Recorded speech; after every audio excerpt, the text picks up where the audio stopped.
face to face, sila nga po ay matalik na magkaibigan, 6 na taon halos, so pipito pa nga. Anong nangyari, Ate Juanita, at bakit umabot sa nagkasakitan kayo?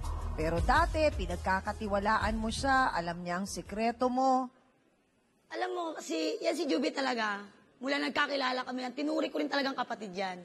Tuwing ayoko na argabyado yan, ayoko talaga.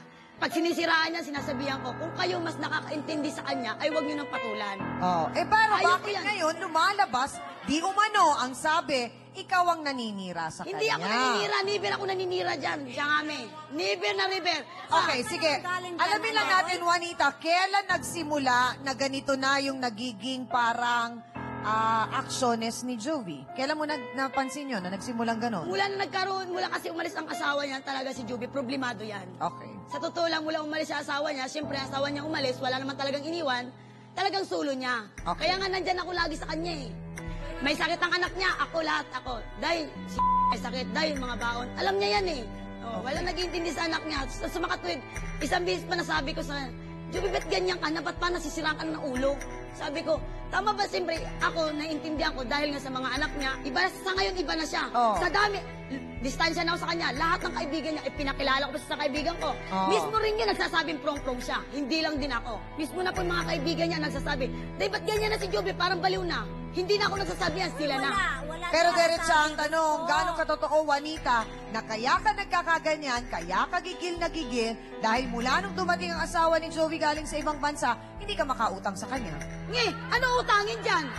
Siya pa nga nangungutang sa akin eh. Ano ang nangyari dun sa 1,000 na dapat mong bayaran? Tuloy na putulan sila ng kuryente, walang kuryente, walang Okay, ito po tubig. yung 1,000 na yan. May utang ako sa kanya ng 1,000. Nasa kanya ang mga anklet ko, 3 singsing ko. Yung may bato, at saka yung, nasa akin na ngayon eh. Nasa akin na silver. Okay. Silver. Ngayon, Anong bato yun? Gaano kalaking bato? hindi po yan kasi yung... sabihin na natin, baso lang yun. Sabihin natin, baso lang yun. Pero malaga dahil silver yun. Nasa So, sa'yo.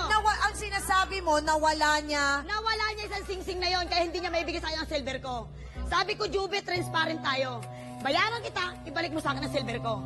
Memorable nga sa akin yun eh. Dr. Camille, sandali lang. Okay. Dr. Camille, maaring ang pinanggagalingan ng lahat ng sama ng loob na ito ni Aling Juanita ay yung para bang pakiramdam niya na eto ako, kaibigan mo na nagpakatatag, tinulungan kita, kumbaga, tumayo ako dito sa tabi mo para suportahan ka. Ngayon, nang dahil lamang sa pera na ganito, nagkakagulo tayo at nagkakasiraan ng pagkatao. Bakit po kaya umabot sa ganong punto yung nagiging nararamdaman ni Aling Juanita? Unang-una, no, Chang, parang napansin ko dito, hindi talaga sila nakapag-usap ng maayos eh.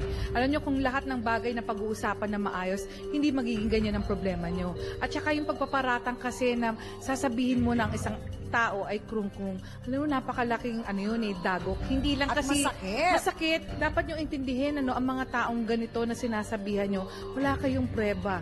Hindi kayo doktor para magsabi na meron kapansanan ng isang tao. Pangalawa, porke ba na iba ang mga aksyon ng isang tao, sasabihin nyo may diferensya na, mali yun. Dahil kumisan, hindi nyo napapansin na baka kayo na akala nyo normal ang mga aksyon nyo sa ibang tao, hindi tama Hindi yun. rin. At hindi rin. Oo. At kayo ay nagre-react ng mali pa rin at para rin kayong krung-krung sa kanila. Maraming pong salamat, Dr. Camille. Sa ating mga sausawero at sausawera, narinig nyo na ang dalawang panig. Ano ba ang inyong opinion? Mga kapatid, eto, dalawang dating magkaibigan na nang dahil sa pera, ay nako, eto nga't nakakalungkot at nagkakasiraan na sila. Tapos hindi na nga doon nagpapansinan, pero ang dami pang satsat sa kanilang mga likuran. Aba, sino sa tingin nyo ang mas masatsat? Pula ba o puti? Magboto hands tayo. Go!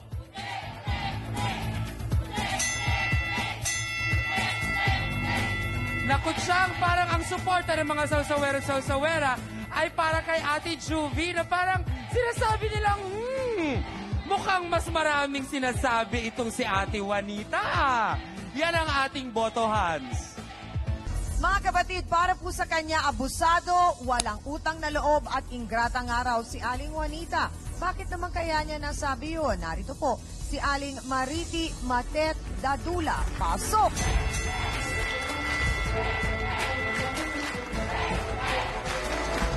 Ate Matet?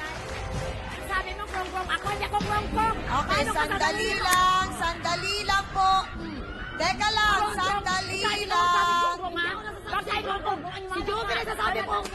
Okay, sandali lang po. Sandali po, Aling Matet. Sandali lang po. Okay, Aling Matet. Sandali lang. Juanita, sandali lang. Sandali lang. Okay, sandali lang po. Sandali lang po. Aling Matet, bakit po ninyo nasabi na abusada si Aling Juanita? Dahil po, Ma'am Ame, tuwing nagpupunta yan doon, noon pa ha, nung Opo. nasa Saudi ang asawa ni Joby, lahat ng gusto niya nakukuha naman niya. Ito na, walang say yun. She's just a quiet girl. She's so generous, never said anything. Oo. But when she's bubble, she gets flared up and say something. Baka walang kaya, may tama. Soft-spoken woman. Generous. This girl. Opo. That's why we talk on our benches. Paano po ba kayo nagkakilala ni Aling Juanita? Tinda po ako ng panisal. Totoo po, ma'am. Tinda ako. Opo. Kaya nagustuhan niya, kami smile-smile. Porque pa rin kong Bisaya, nagkakaibigan kami. Ah, ng naging ano, magkaibigan at kayo he likes the kaagad. panisal so well. Opo. Even the neighborhood likes the Oo, panisal. oo. Kaya gano'n. How come you did not bring pandesal for me? Oh, next time, Ma'am Amin. Really, it's nice. Ah, okay. Pero inaamag pa daw. Sabi niya, Sa inaamag tingin ang ko pandesal. talaga kailangan natin mapakinggan ang panig ni Ate Matet. At sa tingin ko, inaabangan niyo ang lahat ng yan. Pakatutukan po ninyo. Babalik po ang face-to-face at pakikinggan natin ang bawat panig. Diyan lang kayo.